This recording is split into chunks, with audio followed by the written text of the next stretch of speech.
నమస్తే, నేను విజయ్.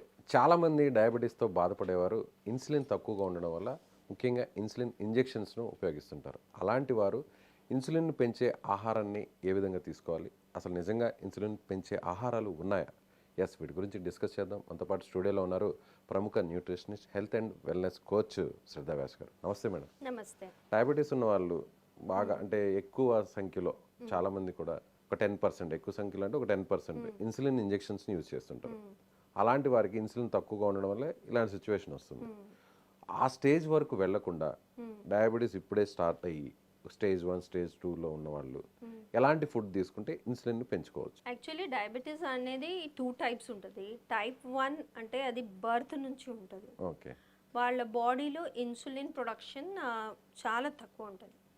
అంటే పుట్టినప్పటి నుంచి, పుట్టినప్పటి నుంచే వాళ్ళకి స్పెషల్లీ ఇన్సులిన్ ఇంజెక్షన్స్ కావాలి చిన్నప్పటి నుంచి. టైప్ 2 అయితే మన లైఫ్ స్టైల్, మన డైట్, మన వెయిట్ ఇవన్నీ చూసుకొని స్లోలీ మిడిల్ ఏజ్లో వస్తుంది. అది ప్రీ డయాబెటీస్. ఈ మధ్య అయితే 20s 30sలో కూడా జనాలకి వస్తుంది. First pre diabetes border line ఉంటుంది, అప్పుడే జాగ్రత్త తీసుకుంటే బెస్ట్. లేకుంటే అది నెక్స్ట్ టైప్ 2 డయాబెటీస్ అవుతుంది. ఫస్ట్ మనం బార్డర్ లైన్లో ఉండేవాళ్ళు ఎలాంటి ఫుడ్ తీసుకుంటే మంచిది? ప్రీ డయాబెటీస్లో ఉండేవాళ్ళు. ఇప్పుడు ప్రీ డయాబెటీస్, టైప్ 2 డయాబెటీస్ వీళ్ళు అయితే ఫుడ్ కొంచెం కరెక్ట్గా తీసుకుంటే ఇన్సులిన్ సెన్సిటివిటీ ఇంప్రూవ్ అవుతుంది. ఎలాంటి ఫుడ్ కరెక్ట్గా అంటే ఎలా? ఇన్సులిన్ సెన్సిటివిటీ, ఫస్ట్ నేను ఇన్సులిన్ సెన్సిటివిటీ గురించి చెప్తాను. ఇన్సులిన్ సెన్సిటివిటీ అంటే మన బాడీలో న్యాచురల్గా మంచి మాత్రలో ఇన్సులిన్ ప్రొడక్షన్ అవుతుంది, కానీ మన సెల్స్ లోపట ఆ ఇన్సులిన్ పోవట్లేదు. ఓకే.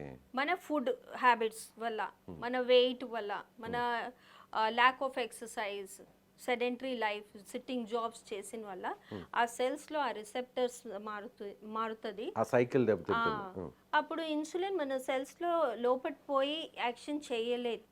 కొన్ని ఫుడ్స్ ఉన్నాయి, అవి మనకి ప్రీ డయాబెటీస్, టైప్ 2 డయాబెటీస్లో అయితే కంపల్సరీ హెల్ప్ చేస్తుంది. Type 1 exception.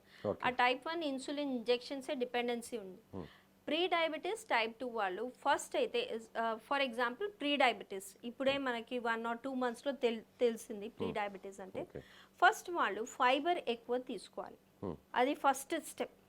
అంటే ఫుడ్లో సాలెడ్స్, లీఫీ వెజిటేబుల్స్, పాలకూర, తోటకూర, ఇట్లాంటి కుకుంబర్, టొమాటో, క్యారెట్ ఇట్లాంటి ఎక్కువ తీసుకోవాలి. ఆ ఫైబర్ ఎక్కువ తీసుకున్నప్పుడు ఇన్సులిన్ సెన్సిటివిటీ కొంచెం ఇంప్రూవ్ అవుతుంది. First step.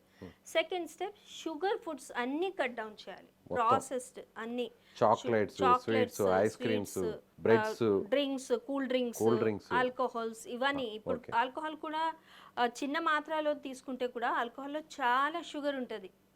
ఒకేసారి తక్కువ తీసుకుంటే కూడా ఒకేసారి గ్లూకోజ్ లెవెల్స్ హై అయిపోతుంది. అంటే కొంతమంది డయాబెటీస్ ఉన్న వాళ్ళు సో విస్కీ తాగితే కొంత ఇబ్బంది, సో బ్రాందీ తీసుకోవడం వల్ల, రమ్ తీసుకోవడం వల్ల ఏం కాదు అంటూ కొంతమంది బ్రాందీని అలా తీసుకుంటారు. అది కరెక్టేనా అసలు? అది కరెక్ట్ కాదు. ఏదైనా ఆల్కహాల్ తీసుకుంటే అది ఫర్మెంటెడ్ డ్రింక్ కదా, ఫర్మెంటేషన్ చేసినప్పుడు షుగర్ మాత్రం ఎక్కువ అవుతుంది. ఆ మాత్ర కొంచెం రేంజ్ అటు ఇటు వెళ్ళొచ్చు, కానీ ఆల్కహాల్ ఏదైనా తీసుకుంటే ఆ మాత్ర ఎక్కువనే ఉంటుంది. విస్కీ అయితే కొంచెం ఎక్కువ ఉండొచ్చు, బ్రాండీ అయితే కొంచెం తక్కువ ఉండొచ్చు. అంతేగాని రెండింటి వల్ల అసలు బ్రాండీ వల్ల పూర్తిగా ఎలాంటి ఇబ్బంది లేదని అనుకోవడం మాత్రం అది రాంగ్. ఆ రేంజ్ చేంజ్ చేయొచ్చు, కానీ ఆల్కహాల్ టోటల్ గా స్టాప్ చేయాలి ఫస్ట్ థింగ్. ఇంకా షుగర్స్ టోటల్ గా స్టాప్ చేయాలి. బిస్కెట్స్ తినొచ్చా madam? Next thing is package foods. First fibre, second sugar, third package foods. అంటే ఇవన్నీ జంక్ ఫుడ్స్ వస్తాయి. వీట్, మైదా, బిస్కెట్స్ కానీ, బ్రెడ్ కానీ, బర్గర్, పిజ్జా, ఇవన్నీ నూడిల్స్, ఇవన్నీ ప్యాకేజ్ ఫుడ్స్ టోటల్గా స్టాప్ చేసి న్యాచురల్ ఫుడ్స్ తీసుకుంటే బెస్ట్. అది తీసుకుంటే స్లోలీ ఆ ప్రీ డయాబెటీస్ నుంచి రివర్సల్ కూడా అవ్వచ్చు, నాన్ డయాబెటిక్ అవ్వచ్చు. కొంతమంది ఇడ్లీ అనారోగ్యంగా ఉంటే మనం అనాదిగా చూస్తున్నాం పెద్దవాళ్ళ దగ్గర నుంచి, ఇడ్లీ తీసుకుంటే మంచిది అంటారు. ఇడ్లీ కరెక్టేనా? ఇడ్లీలో కూడా కార్బోస్ ఎక్కువ ఉంటాయి కదా.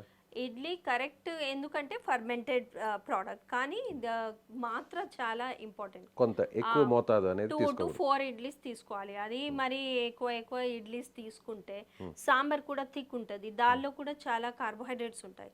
థిక్ సాంబార్ ఎక్కువ ఇడ్లీ తీసుకుంటే మరి షుగర్స్ హై అవుతుంది. నెక్స్ట్ రాగి కూడా అట్లానే. రాగి ఇడ్లీ తీసుకోవచ్చా? రాగిలో ఏంటంటే క్యాలరీస్ ఎక్కువ ఉంటాయి రాగిలో. షుగర్ వాళ్ళు, ప్రీ డయాబెటీస్ వాళ్ళు రాగి కొంచెం అవాయిడ్ చేయాలి. అవాయిడ్ చేయాలి. ఇది చాలా మందికి సోషల్ మీడియాలో మిస్ఇన్ఫర్మేషన్ అవును. అవుతుంది. రాగి జావ ఉదయాన్నే తాగితే చాలా మంచిది, షుగర్ రాదు, ప్రీ డయాబెటిక్ లో ఉన్న వాళ్ళకి చాలా ఉపయోగకరం అంటుంటారు. మంచిది ఏంటంటే రాగిలో ప్రోటీన్ ఉంది, ఫైబర్ ఉంది, కాల్షియం ఉంది, కానీ కార్బోహైడ్రేట్ కూడా ఎక్కువ ఉంది. ఓ అది జాగ్రత్త చూసుకోవాలి. రాగి జావ తీసుకుంటే మరి మన షుగర్స్ ఎక్కువ అవుతుంది. ఓ రాగి ఇడ్లీ, రాగి దోశ తీసుకుంటే కూడా అదే డ్రాబ్యాక్. ఓహో. అది ఒకటి మిస్ఇన్ఫర్మేషన్ చాలా స్ప్రెడ్ అయింది. ఎస్, ఇది నార్మల్ వ్యూవర్స్ వాళ్ళకి చూస్తున్నారు కదా, చాలా ఇంపార్టెంట్ విషయం చెప్తున్నారు మేడం. చాలా మంది కూడా ప్రీ డయాబెటీస్ ఉన్న వాళ్ళందరూ కూడా షుగర్ రాకుండా ఉండాలంటే రాగి వస్తువుల్ని, రాగి ఆహార పదార్థాలను ఎక్కువ తీసుకుంటే చాలా మనకు ఉపయోగకరం అనుకుంటున్నారు. అది రాంగ్ అని చెప్తున్నారు మేడం. అంటే ఇప్పుడు రాగి ఇడ్లీ కుదరదు అంటున్నారు, జొన్న ఇడ్లీ? జొన్న ఇడ్లీ తీసుకోవచ్చు. జొన్న దోశ కార్బోహైడ్రేట్ కానీ రాగి కంటే బెటర్. రాగి కంటే బెటర్. రైస్ ఇడ్లీ అంటాం కదా, మామూలుగా నార్మల్ న్యాచురల్గా ఇడ్లీ. రెగ్యులర్ పెట్టుకునే ఇడ్లీ. దట్ ఆల్సో 2 to 4 అంతే, ఎక్కువ కాదు. అంటే comparison to ragi this is better. ఓ నార్మల్ ఇడ్లీయే better for diabetes and pre diabetes. Normal వాళ్ళు రాగి ఇడ్లీ తీసుకోవచ్చు, చాలా బెనిఫిట్స్ ఉన్నాయి రాగిలో.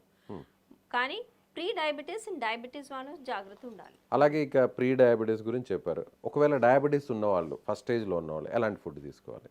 డయాబెటీస్ ఉన్న వాళ్ళు అయితే చాలా కంట్రోల్డ్గా calorie specific diet plan use చేయాలి. అది ప్రాపర్ డయాబెటాలజిస్ట్ లేకుంటే డైటీషియన్, న్యూట్రిషనిస్ట్తో కన్సల్ట్ చేసి వాళ్ళ మెడిసిన్ టైమింగ్ ఏముంది, బిఫోర్ ఫుడ్, ఆఫ్టర్ ఫుడ్, ఎంత డోస్ తీసుకుంటున్నారు మెడిసిన్, ఆ ప్రకారంగా మనం డిజైన్ చేయొచ్చు వాళ్ళ డైట్ ప్లాన్. జనరల్గా అయితే ఎక్కువగా ప్రోటీన్ సోర్సెస్ తీసుకోవాలి వాళ్ళు. సాలెడ్స్ కానీ, వెజిటేబుల్స్ కానీ, పల్సెస్ కూడా తీసుకోవచ్చు. రైస్, వీట్ కొంచెం తక్కువగా తీసుకోవాలి. మెయిన్లీ నైట్ టైంలో అయితే అస్సలు రైస్ తీసుకోవచ్చు, అవాయిడ్ చేయాలి. కావాలంటే బ్రౌన్ రైస్ తీసుకోవచ్చు, అది బెటర్. నైట్ తీసుకోవచ్చు కానీ హార్డ్గా ఉంటుంది కదా madam brown rice. Brown rice కొంచెం హార్డ్గా ఉంటుంది, ఎక్కువ బాయిల్ చేసి తీసుకోవాలి. కానీ brown rice is better than white rice. లంచ్లో అయినా తీసుకోవచ్చు, డిన్నర్లో అయినా తీసుకోవచ్చు బ్రౌన్ రైస్. డిన్నర్ పుల్కా తీసుకుంటే బెటర్. బాజ్రా, జోవారీ ఏదైనా పుల్కా, ఆ పుల్కాలో కూడా కొన్ని సీడ్స్ కలిపి, ఫ్లాక్ సీడ్స్, చియా సీడ్స్ ఇవన్నీ కలిపి, ఆర్ సమ్ మెథీ లీవ్స్ అట్లాంటి కలిపి పుల్కా తయారు చేస్తే ఫైబర్ కూడా ఉంటుంది, ప్రోటీన్ ఉంటుంది, and wheat will be less. Okay, thank you madam. Thank you.